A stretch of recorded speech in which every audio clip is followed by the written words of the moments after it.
Good morning student. आज हम start करेंगे खंड से समाकलन या इंटीग्रेशन बाय पार्ट्स। ठीक है।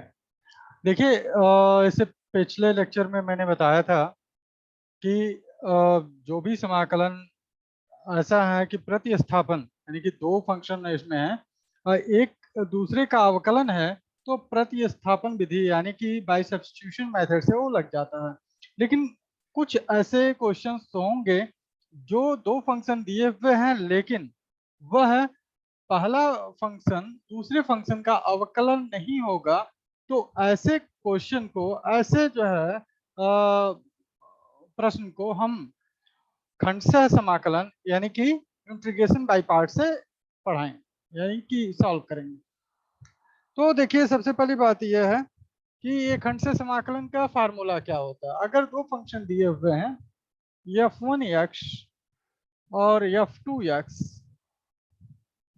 ठीक है, dx, ध्यान से देखिए, f1x और f2x dx दिए हुए हैं।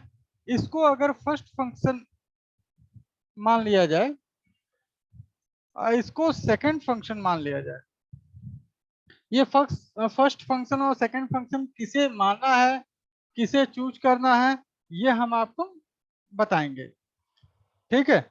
लेकिन आपको ये ध्यान देना है कि ये फार्मूला पहले समझना है कि अगर इसे फर्स्ट फंक्शन और इसे सेकंड फंक्शन मान लिया जाए, तो पहले जो फंक्शन पहला माने हैं वह यहाँ पर रहेगा और दूसरे का समाकलन यानी कि f2x dx का समाकलन और पुनः माइनस लिखकर समाकलन और उसके बाद अवकलन जो है पहले फंक्शन का d upon D x f1x और समाकलन दूसरे फंक्शन का f2x और पूरे का समाकलन, यानी कि पहले फंक्शन का अवकलन, दूसरे फंक्शन का समाकलन और वो जो गुणांक आएंगे, जो भी आएगा वैल्यू, उसका पूरे का समाकलन करेंगे। तो यह जो है हमारा दो फंक्शन का समाकलन निकल आएगा। यानी कि फर्स्ट फंक्शन और सेकंड फंक्शन, इसका समाकलन हो जाएगा। अब चलिए देखते हैं कि फर्स्ट फंक्शन और सेकंड फंक्शन किस आधार पर हम इसे चूज करेंगे। इसके लिए क्या है, तो आइलेट, इसके लिए एक फार्मूला लिखेंगे आइलेट। देखिए आइलेट क्या होता है। आई जो है inverse function, inverse function I represent करता है इनवर्स फंक्शन को, यल रिप्रेजेंट करता है लॉगरिथमिक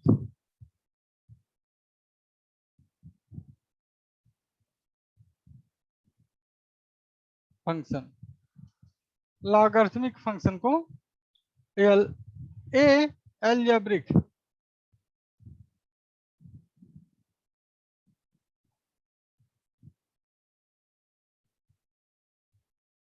अगर एल्जेब्रिक फंक्शन आया तो ए, और ट्रिग्नोमेट्रिकल फंक्शन,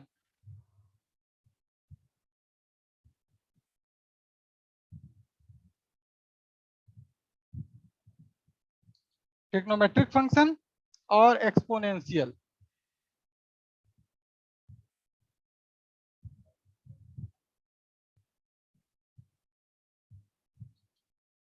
एक्सपोनेंशियल फंक्शन यानी कि यहाँ पर जो है आई इनवर्स फंक्शन, या logarithmic function, A algebraic function, T trigonometrical function और ई एक्सपोनेंशियल फंक्शन, यह क्रम होते हैं जिसे आइलेट कहा जाता है।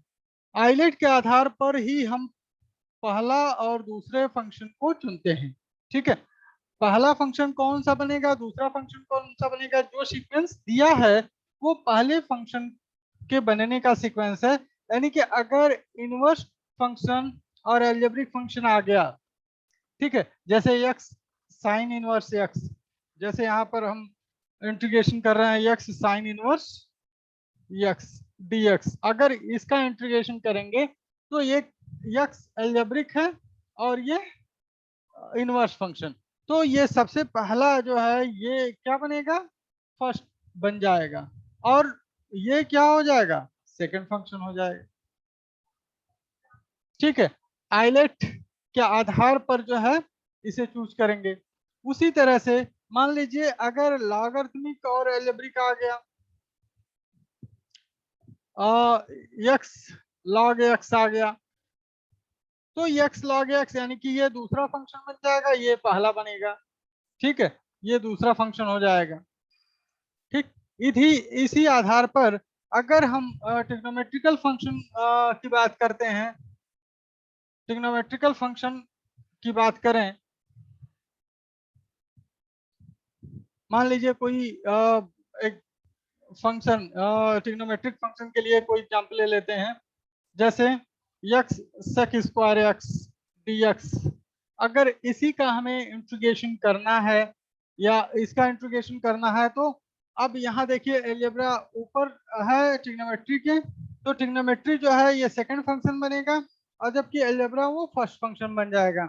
यानी कि ये फर्स्ट हो जाएगा और ये सेकंड फंक्शन हो जाएगा।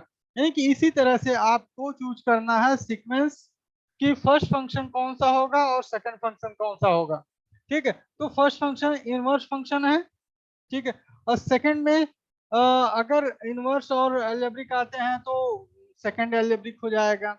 उसी तरह से एल्जेब्रा और ट्रिग्नोमेट्रिक क्या आते हैं, तो एल्जेब्रा वाला फर्स्ट फंक्शन हो जाएगा और ये सेकंड फंक्शन हो जाएगा, इसी सीक्वेंस में आएगा। अगर एल्जेब्रिक और एक्सपोनेंशियल आता है, मान लीजिए एग्जांपल एक्सपोनेंशियल ई एक्स ई एक्स कर दिया, या एक्स स्क्वायर ई एक्स कर दिया dx, तो ये जो है आपका फर्स्ट फंक्शन हो जाएगा और ये जो है ये सेकंड फंक्शन होगा, क्योंकि यह इसके बाद क्रम में आया है तो सेकंड फंक्शन होगा।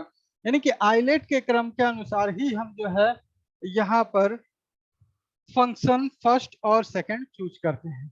ठीक है, और उसको सॉल्व करने के लिए फार्मूला दिया हुआ है f1x और f2x। तो f1x अगर फर्स्ट फंक्शन है तो f1x into f2x integration of f2x minus differentiation of first function integration of second function and whole integration of that, यानी कि वैल्यू ऑफ द फंक्शन। ठीक, तो यह हमें आइलेट यह हेल्प करता है या सहायता करता है कि हम किस तरह से पहला फंक्शन और दूसरा फंक्शन चूज कर सकते हैं।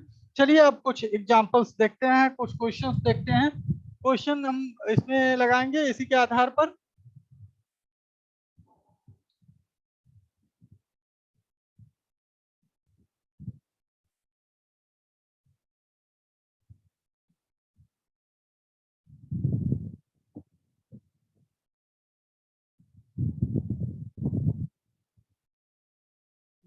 कुछ क्वेश्चंस अब देखते हैं, क्वेश्चन कौन कौन से हैं। पहला क्वेश्चन,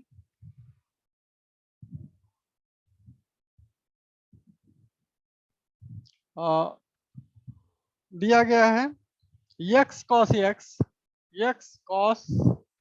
x dx का मान ज्ञात करो।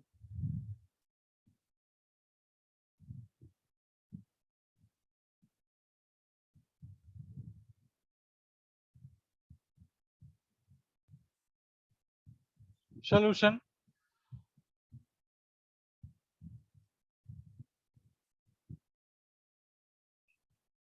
x cos x का मान ज्ञात करना है।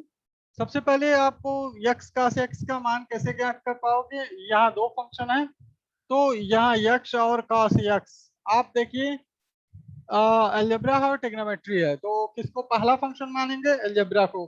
ठीक है, अलजेब्रिक फंक्शन को पहला फंक्शन मानेंगे।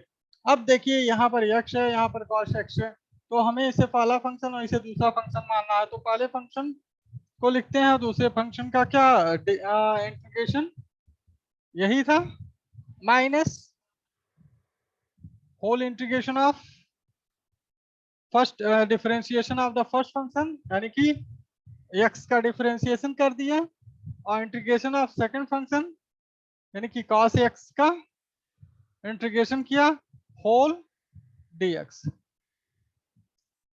अब इसको सॉल्व करेंगे किस तरह से, x cos x का इंटीग्रेशन sin x होता है, sign x minus D x upon D x 1 हो जाएगा, क्योंकि एक्स का डिफरेंशिएशन 1 होता है, तो 1 हो जाएगा इनटू यहाँ पर साइन एक्स आ जाएगा। ठीक है, अब x sine x minus integration of sine x, आप डायरेक्ट भी कर सकते थे, इंटीग्रेशन ऑफ साइन एक्स क्या होगा, माइनस कॉस एक्स। ठीक है, तो x sine x minus minus cos x plus C, यानी कि x sine x plus cos x plus C, यह आंसर हो जाएगा। अब देखिए कितना आसानी से आ गया, दो फंक्शन है, ये एक्स है जो एल्जेब्रिक है और दूसरा ट्रिग्नोमेट्रिकल है, तो आइलेट के अनुसार ए पहले आएगा, तो पहले फर्स्ट फंक्शन चूज करेंगे इसे एक्स को, और ट्रिग्नोमेट्री टी बाद में आता है तो उसे सेकंड फंक्शन चूज करेंगे। तो एक्स यानी कि एक्स कॉस एक्स का integration minus differentiation of the first function यानी कि एक्स का डिफरेंशिएशन, और cos x का इंटीग्रेशन यानी कि इंटीग्रेशन ऑफ सेकंड फंक्शन, और जितना आता है होल यानी कि जो भी वैल्यू आएगा, जैसे 1 इंटू साइन एक्स, इस टोटल का इंटीग्रेशन हमने कर लिया, तो साइन एक्स का इंटीग्रेशन किया minus cos x plus C. अब जो है x sine x minus minus cos x plus C है, यानी कि x sine x minus minus क्या हो गया, प्लस हो गया, कॉस एक्स प्लस सी। ठीक, यह पहला क्वेश्चन।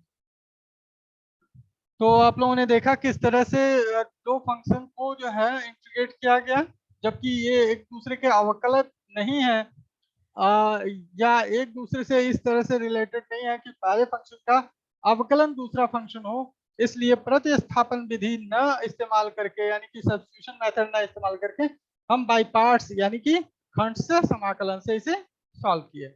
चलिए अब आगे देखते हैं क्वेश्चन नंबर 2।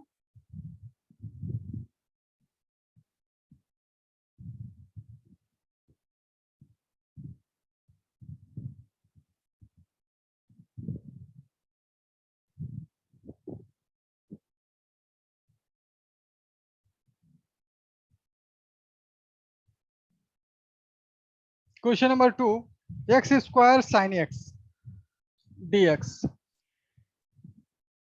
ये एक और है, उससे पहले क्वेश्चन नंबर 2 में x x into 2 power x dx, ठीक है, का मान ज्ञात करें।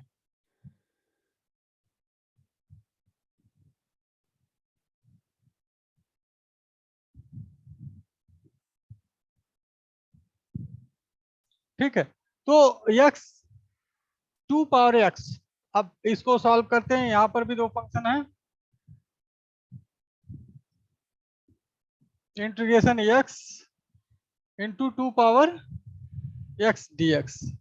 अब ये कौन कौन से फंक्शन है, इसमें देखिए पहला तो अलजेब्रिक है एक्स, और दूसरा 2 पावर एक्स एक्सपोनेंशियल फंक्शन है जो लास्ट में आता है आइलेट में, ILATE, ई यानी कि एक्सपोनेंशियल सबसे लास्ट में आता है, यानी कि सेकंड फंक्शन हो गया, और उससे पहले अलजेब्रा आता है इसलिए फर्स्ट फंक्शन हो गया। तो आपको ये समझ में आ गया होगा कि किस आधार पर हम पहला और दूसरा फंक्शन चूज करेंगे या इसको लेंगे।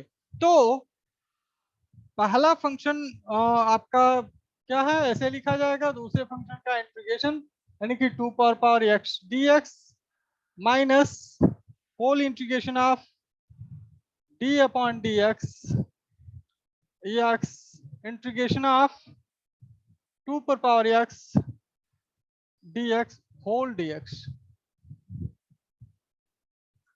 ठीक है, तो यह x 2 पावर x को हम क्या लिखेंगे, 2 power x upon log 2 base e, यह फार्मूला हो जाता है।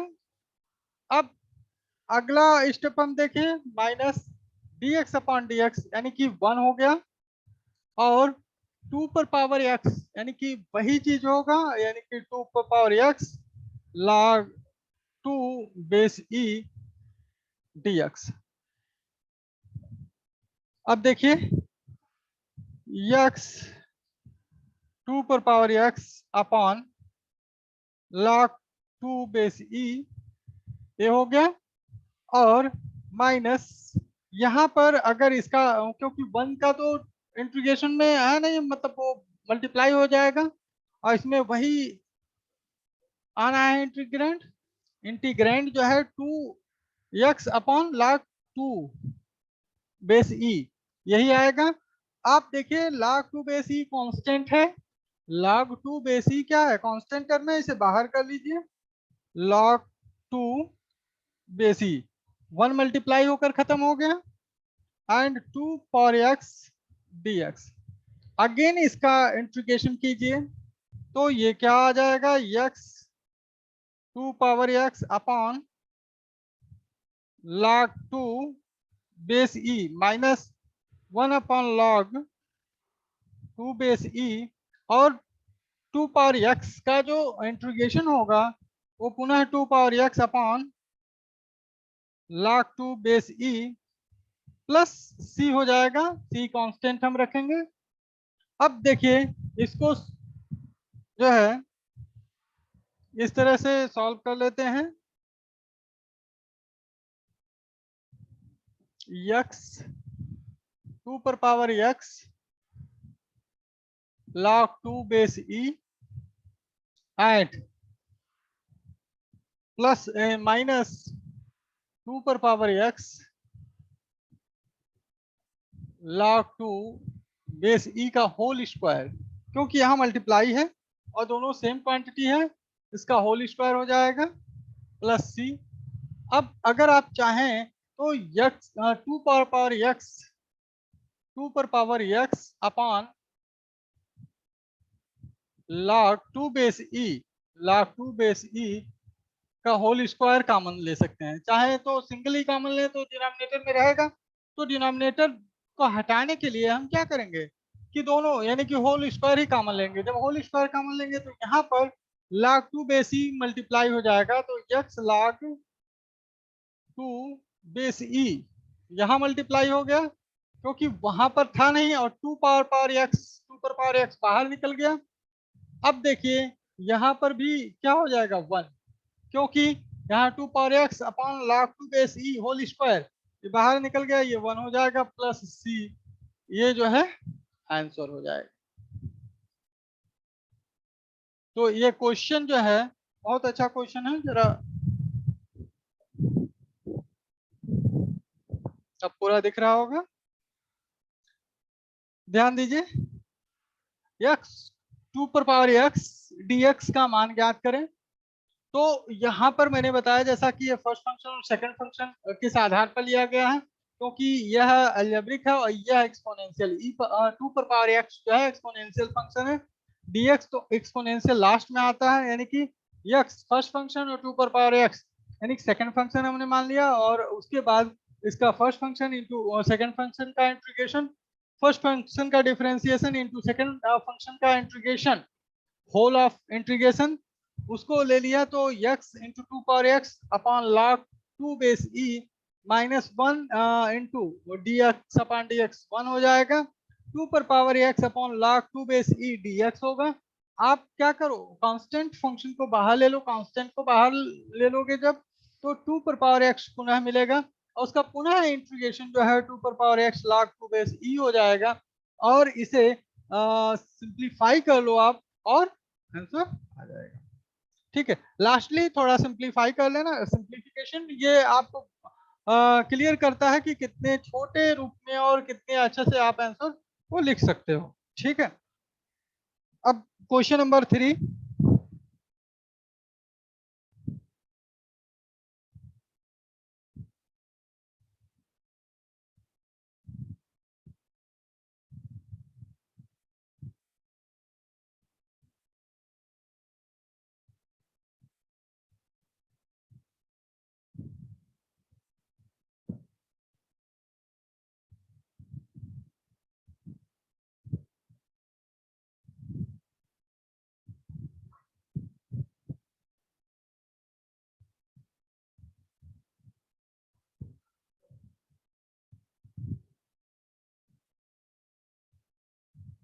Question number 3। अब यहाँ पर देखिए क्वेश्चन नंबर 3 है x square sine x dx का मान ज्ञात करें।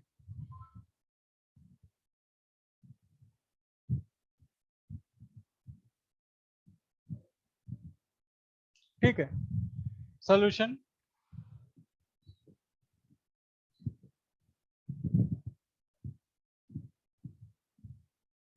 X square sine x dx, इसका मान ज्ञात करें। तो एक्स स्क्वायर जो होगा वो फर्स्ट फंक्शन आप मान लेंगे और सेकंड फंक्शन साइन एक्स को। क्यों? क्योंकि आइलेट के अनुसार ए जो है पहले आएगा और टी बाद में आएगा। ठीक है, टी ट्रिग्नोमेट्रिकल फंक्शन है तो ट्रिग्नोमेट्रिक फंक्शन ये होगा और एल्जेब्रिक फंक्शन ये। तो पहले ए यानी कि एक्स स्क्वायर एल्जेब्रा है, एक्स स्क्वायर एल्जेब्रिक फंक्शन है और टी यानी ट्रिग्नोमेट्रिकल फंक्शन साइन एक्स है। तो फर्स्ट फंक्शन और सेकंड फंक्शन। अब देखिए first function integration of second function minus D upon D x x square sine x, यानी कि फर्स्ट फंक्शन का डिफरेंशिएशन, सेकंड फंक्शन का इंटीग्रेशन, होल इंटीग्रेशन। अब यहां पर एक्स स्क्वायर साइन एक्स का डिफरेंशिएशन इंटीग्रेशन क्या होगा? Minus cos x, minus cos x और minus integration of x square यानी कि 2x आ जाएगा और साइन एक्स का इंटीग्रेशन क्या हो जाएगा? Minus cos x dx। ठीक है, अभी भी ये दो फंक्शन में है, अभी भी यह दो फंक्शन में है और उसको पुनः सॉल्व करेंगे बाई पार्ट से। जब तक दो फंक्शन आएगा कंटिन्यू ये चलाते रहेंगे बाई पार्ट्स का। ठीक है, तो यहाँ पर देखिए minus x square cos x minus minus plus 2 बाहर आ जाएगा एक्स कॉस एक्स dx। अब देखिए यहाँ पर पुनः फर्स्ट फंक्शन और सेकंड फंक्शन प्राप्त हो गया और यह दो फंक्शन जब तक प्राप्त होगा हम कंटिन्यूअस आगे लेकर बढ़ेंगे। लेकिन कुछ कंडीशन में अगर वही फंक्शन ओरिजिनल जो है सेकंड स्टेप में वही आ जाता है तो वहां पर हम इसको ट्रांसपोज कर लेंगे। आई यहाँ लिखेंगे इंटीग्रेशन और ट्रांसपोज। इस तरह का क्वेश्चन आगे आएगा और हम उसे एक्सप्लेन करेंगे। तो चलिए यहाँ पर minus x square cos x plus 2 और यहाँ पर first function x integration of second function cos x dx minus whole of integration differentiation of the first function. तो फर्स्ट फंक्शन x बचा है तो dx upon dx and integration of second function dx whole integration and then big bracket close, क्योंकि यहाँ पर start किया यहाँ close कर दिया, यह एक स्टेप फिनिश हो गया। अब देखिए minus x square cos x plus 2 times x cos x का इंटीग्रेशन साइन एक्स। आप ध्यान रखें ये सब लिखवाया गया है फार्मूला फर्स्ट लेक्चर में ही, तो उसे आप पूर्णतः रिवाइज करें और dx अपॉन dx 1 हो जाएगा डिफरेंशिएशन का और ये cos x का sin x dx sin x इसका आ जाएगा cos x dx का इंटीग्रेशन sin x होगा और फिर 1 इंटू साइन एक्स हो गया। अब चलिए फाइनली ये जो है वो क्वेश्चन फिनिश होगा। यहाँ पर minus x square cos x plus 2 times x sin x minus integration of sine x dx, क्योंकि 1 इंटू साइन एक्स था इसलिए मैंने यहाँ मल्टीप्लाई करके साइन एक्स लिख दिया। अब चलिए नेक्स्ट स्टेप पर minus x square cos x plus 2 x sine x minus integration of sine x minus cos x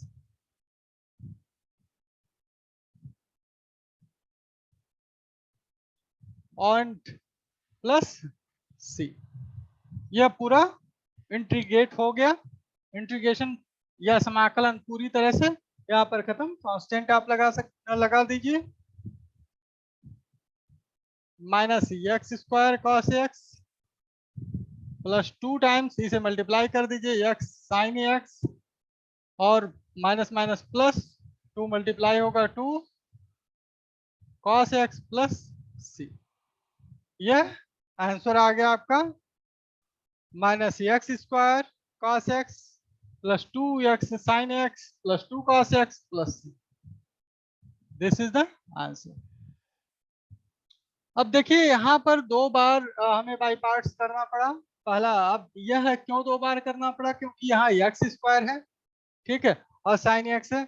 हमने इसीलिए उसमें बताया था कई ऐसे क्वेश्चन होते हैं जो दोनों फंक्शन ऐसे आ जाते हैं जिनका समाकलन और अवकलन दोनों करने के बाद भी जो है ये कंटिन्यूअस उसमें रिपीट होते रहते हैं, यानी कि कभी भी यह खत्म नहीं होते हैं। यहाँ पर दो स्टेप में तो ये समाकलन खत्म हो गया, लेकिन वो खत्म नहीं होते हैं। तो वो क्या होता है, पुनः जो हमारा ये समाकलन जहां से हमने स्टार्ट किया था वो पुनः आ जाता है वहां पर, और उसको हम ट्रांसपोज करके उसे सॉल्व करते हैं। इसीलिए मैंने कहा कि इस पर डिपेंड करता है कि ये कितनी बार में डिफरेंशिएट होकर और कैंसिल हो जाएगा, कितनी बार में जो है यह एक ही फंक्शन आएगा।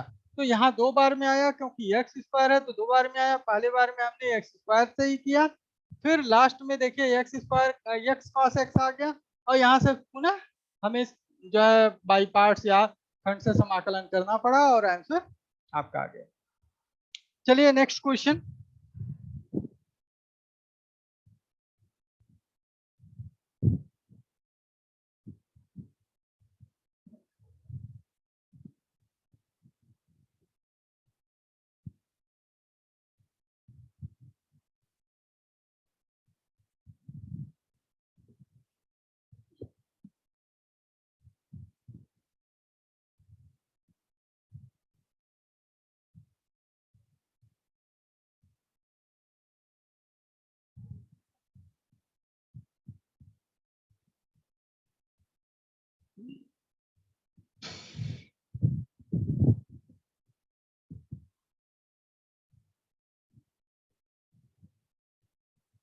Question number 4 and